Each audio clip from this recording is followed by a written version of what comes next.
சென்னையில் போக்குவரத்து நெரிசலை கட்டுப்படுத்துவதற்காக மதுரவாயல் முதல் சென்னை துறைமுகம் வரை 20.9 கிலோமீட்டர் உயர்மட்ட ஈரடுக்கு மேம்பாலம் அமைக்கப்பட உள்ளது. இது குறித்த செய்தி தொகுப்பை தற்பொழுது பார்க்கலாம்.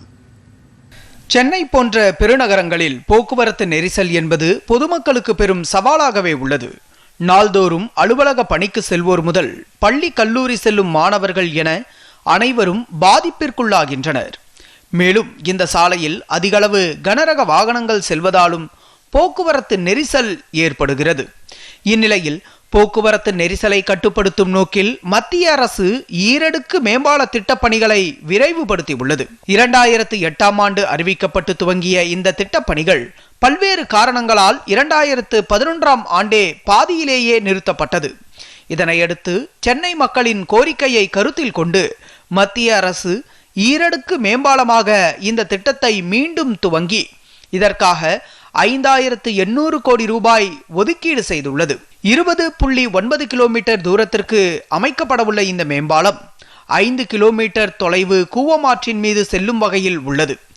அது மட்டுமின்றி 16 சிறிய மேம்பாலங்களை கடந்து 2 ரயில் பாதைகளுக்கு மேல் இந்த மேம்பாலம் அமைய உள்ளது. 12 கிலோமீட்டர் தூரத்திற்கு 590 பில்லர்கள் அமைக்கப்பட்டிருப்பதாகவும் நகரத்தின் மக்கள் பயன்பாட்டிற்காக பாலத்திலிருந்து ஏறவும் இறங்கவும் 13 இடங்களில் வழி அமைக்கப்பட்டிருப்பதாகவும் தெரிவிக்கப்பட்டுள்ளது. இந்த பாலத்தின் முக்கிய அம்சமாக அதிநவீன தொழில்நுட்ப வசதிகள் செயல்படுத்தப்பட்டிருக்கிறது. இந்த பாலம் பயன்பாட்டிற்கு வரும்போது சென்னையில் போக்குவரத்து நெரிசல் குறைவது மட்டுமின்றி ஏற்றுமதி இறக்குமதி பொருட்களை விரைவாக கொண்டு செல்ல முடியும். இதனால் பொருளாதாரமும் வளர்ச்சி அடையும்.